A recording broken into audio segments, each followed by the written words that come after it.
Venho a vós com o coração afogado nas chamas do meu amor.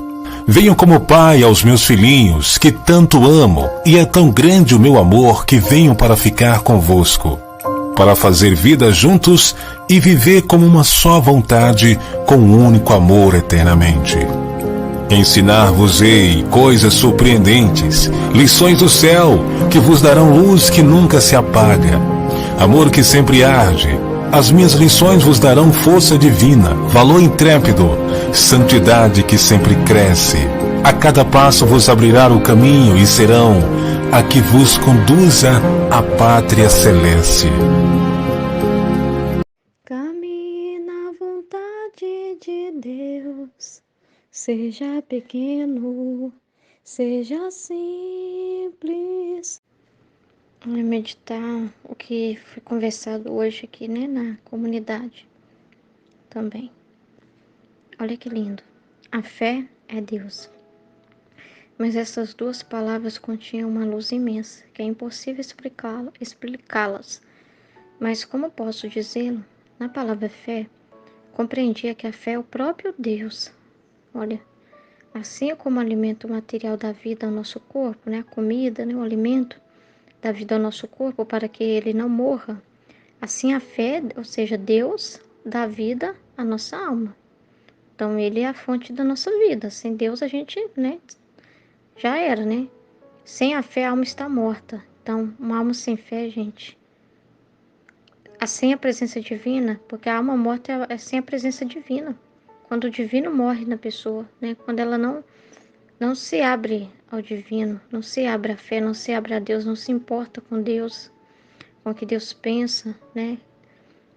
A fé vivifica, então só Deus para nos dar vida, né? Realmente vida. Você pode ter vida corporal, mas se a sua alma, né? Se você não se alimenta da palavra de Deus, e aí? A fé vivifica, a fé santifica. Então é Deus que nos dá vida, é Deus que nos santifica e que nos espiritualiza, que a fé espiritualiza o homem. Então a presença divina é que nos espiritualiza, que nos eleva, que nos faz ser espirituais, né? Deixar essa coisa dos apetites da carne e se tornar homens e mulheres espirituais. A fé espiritualiza o homem e o faz ter fixos os olhos no Ser Supremo, ou seja, em Deus, de modo que nada aprende das coisas aqui embaixo. Então a pessoa se espiritualiza, a pessoa tem fome do espiritual, então ela não fica preso à carne, preso à terra, né? Preso, se alimentando da podridão, do pecado. Quanto mais ela conhece Deus, mais ela quer Deus, ela se alimenta das coisas elevadas, né? E se as aprende em Deus. Então, o que ela vive na terra é por Deus, é para Deus, né? Ó, a felicidade de uma alma que vive de fé. Então, você pode dizer que é uma alma viva de verdade, né? Seu voo é sempre para o céu. Olha só. Em tudo o que lhe acontece, se olha sempre em Deus. Então, se não for Deus em nós, né? Se não for Deus em nós, se não for Ele nos dando vida, nos santificando e nos espiritualizando, a gente não fica na carne, fica nas sensações, fica nas paixões, fica no baixo. Nossos pensamentos vão ser carnais, nossas atitudes vão ser carnais, a gente vai ser totalmente humano. Só a fé pode nos tornar 100% espirituais. Só a presença de Deus pode vivificar, santificar, espiritualizar e nos tornar espirituais, né? Em tudo o que lhe acontece, se olha sempre em Deus, e então eis que, como na tribulação, a fé a eleva em Deus. Nada se na aflige, nem sequer um lamento, sabendo que não deve formar aqui a sua alegria, senão no céu, tá vendo? Assim, se a alegria, a riqueza, os prazeres a circundam, a fé a eleva em Deus e diz entre si: quanto mais feliz e mais rica serei no céu. Então a pessoa, né, não vê graça nessas coisas humanas, nessas propostas temporais. Ela vê isso tudo com os olhos da fé, ela vai ver realmente o tamanho disso. Nossa, isso aqui não é nada. Isso é só ilusão. Meu Deus do céu, para esse pensamento humano é lixo diante do pensamento divino. Pensar e ver as coisas com os olhos de Deus é muito melhor do que ver com lixo. Desculpa, mas pensar humanamente, ficar só no humano é muito lixo. Não tem alegria mesmo. A visão de Deus é muito ampla, é muito grande, é muito melhor, né? Então Deus te eleva, né? Eleva a sua alma, né? E você quer viver disso. Você não quer mais viver dessas paixões, dessas coisas passageiras, dos prazeres. Você vê isso tudo como nada, como esterco, né? Como esterco. Te causa até repugnância, né? Quanto mais feliz e mais rica serei no céu. Então, você vê a verdadeira riqueza é conhecer Deus, né? A verdadeira bem-aventurança é construir e possuí-lo, né? Possuir na sua alma ele. Então, esses bens terrenos irrita, despreza, os coloca debaixo dos pés, né? É tipo a serpente lá, pisa na cabeça da serpente, né? Você pisa sobre tudo isso. Parece-me que é uma alma que vive de fé acontece como uma pessoa que possui milhões e milhões de moedas e até reinos inteiros. Tá, a pessoa muito rica, trilionária, né? O trilionário que Deus falou, né? A outra pessoa quer oferecer-lhe um centavo. Imagina se oferecer um centavo para um trilionário, né? Agora, o que diria aquela?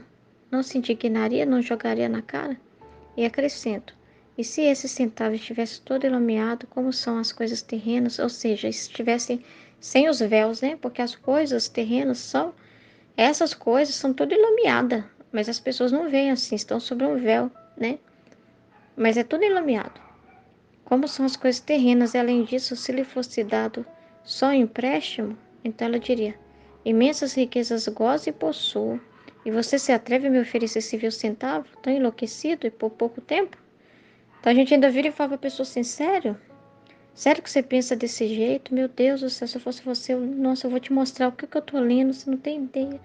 Meu Deus, o que Jesus pensa? Vem cá, vamos conversar, né? E você oferece esse tesouro, né? Eu creio que viria em seguida olhar e não aceitaria o dom. Não, eu creio que viraria em seguida olhar, se desprezaria na hora, né? Assim faz a alma que vive da fé, a respeito das coisas terrenas. Então, aí aqui, olha que interessante, né? Eu não sei, eu acho que a Aline mandou pro filho dela, eu vou ler, tá? Que ela mandou aqui no grupo. Te amo, filho, demais, né? Conversa com o filho. Te amo, filho, demais. Sabe que o amor de verdade é falar de Deus, né? Comunicar essa fé pura, né? Essa verdade absoluta, né? De que Deus é quem é indispensável na nossa vida. As outras coisas são dispensáveis, né? Saiba que o amor de verdade é falar de Deus e sua verdade. Deus não quer impor, mas Ele não dá abertura para a gente viver em nossa própria verdade humana. Então, Deus não vai se impor para ninguém, porque é questão do livre-arbítrio, não vai forçar. Mas nunca, nunca, nunca que Ele vai dizer assim, ah, então tá bom, filho, você quer pensar desse jeito? Tudo bem, eu te amo assim mesmo, do jeito que você é. Não tem problema, pode pensar do seu jeito, não é assim que você entende, é assim que você entende o amor, então viva desse jeito. Nunca. Esse da liberdade não é dar corda pra pessoa, tipo assim, pensar o que quiser e ele aceitar tudo e ficar calado e aceitar tudo e pronto, né?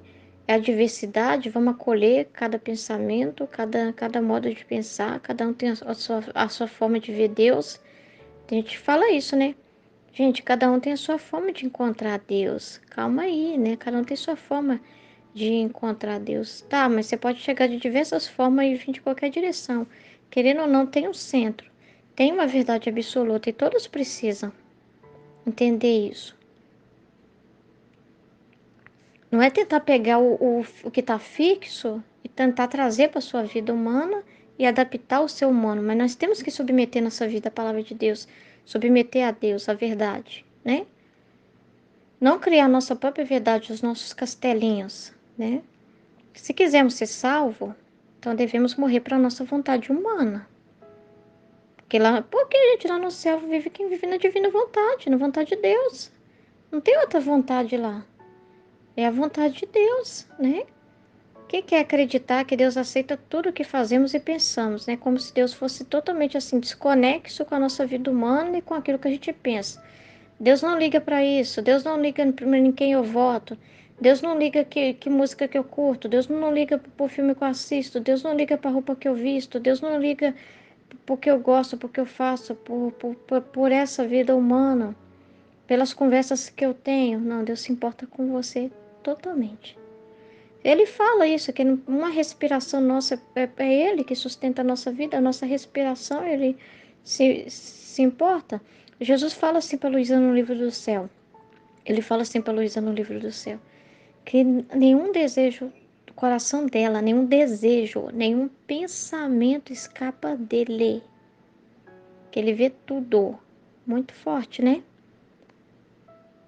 Então, aí ela falou, né, eu estudo as verdades absolutas de Deus e vou ser muito firme nessa questão. Não temos como fugir da realidade divina, porque hoje em dia as pessoas querem fugir dessa realidade e criar a sua própria versão de Deus, a sua própria versão do amor, a sua própria versão do que é moral, né? E não tem como fugir. Querendo ou não, você pode vir de diversas situações, mas tem um centro, né? Então não podemos fugir da realidade divina, do que ele planejou e impõe, né? Ele impõe sua doutrina, e temos de morrer para nós. Não é ele morrer para ele e aceitar a nossa doutrina, não existe isso. E aceitar com amor a sua vontade, buscar entender isso, né? Eu não entendo, então buscar entender, estudar, procurar, conhecer Deus. Buscar, ele falou, enquanto eu me deixo encontrar. E como ele se deixa encontrar? Por meio de quem vem e fala com a gente também. Por meio das pessoas que ele coloca na nossa vida e que nos aponta a verdade, ele está dando oportunidade. Nossa natureza foi contaminada com a rebeldia, né? Questiona tudo. Por que eu tenho que obedecer? Por que eu tenho que fazer isso? Por que é desse jeito? Por que isso é pecado? Por que né? E ainda questiona assim, né? Fala a Bíblia, né? Não fala Deus. Por que na Bíblia é desse jeito? Por que na igreja é desse jeito? Por que, né? Muito grande a Deus essa rebeldia. Mas se estudamos com dedicação a sua palavra, entendemos direitinho. E começamos a amar loucamente o nosso Criador, que a gente vê a verdadeira, o verdadeiro rosto, né? Vai começando a se aproximar de Deus e ver como Ele é, como que Ele planejou a gente em tudo e como que Ele nos mantém seguro, que quando Ele impõe a sua verdade, é o nosso, vamos dizer assim, nos cerca de uma segurança, de uma paz, de uma proteção. Aí você vê, nossa, como que Deus ama, meu Deus, como que Deus é paciente comigo, como que Deus, né, me deu tantas oportunidades, como é que Ele me perdoa, mesmo tudo que eu já pensei dele, o que eu já pensei das coisas dele, a forma que eu interpretei, e Ele está aberto para mim, está de braços abertos para me iluminar, né, para me instruir, para me amar. Então você começa a ver o seu Criador com o verdadeiro olhar que a gente tem que ter. E como Ele ainda nos deixa errar e nos perdoa. Mas temos que nos interessar por Ele, senão passamos a vida odiando suas leis, né? Achando que tudo é imposição da igreja, imposição do padre, imposição de não sei o quê. Sem entender elas e evitando conversar com Ele, né? Julgando Ele. E o demônio vem e nos conquista, né? Ele aproveita dessa situação, ensinando sua doutrina de amor satânico, que devemos nos aceitar totalmente como somos rebeldes. Não tem que mudar nada, né? A pessoa achar que ela não precisa mudar nada, né? E ver na rebeldia sentido. Olha só. E ver na rebeldia sentido. Que horror, né, gente? E se cairmos nessa, viramos inimigos declarados de Deus, né? Tá opondo totalmente a Deus. Dá ouvido pro Satanás, né? Dá ouvido pra serpente, gostar da conversa sem fiada dele, né?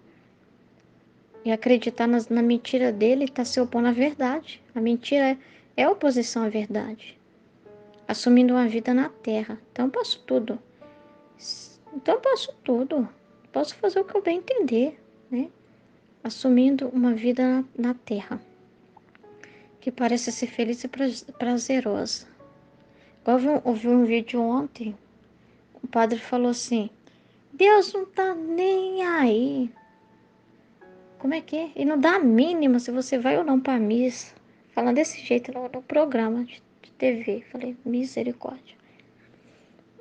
Eu vi só um pedaço. Eu falei, nossa senhora. É a mentira de Satanás. Que Deus não tá nem aí porque eu faço nas minhas horas vagas, o que eu faço na minha vida, se eu vou ou não vou. Tanto faz, tanto fez. Deus me ama como eu sou, cuidado. Que parece ser feliz e prazerosa, baseada em fazer o que sentir ser legal. Olha, eu tô inclinado para isso. Eu gosto disso.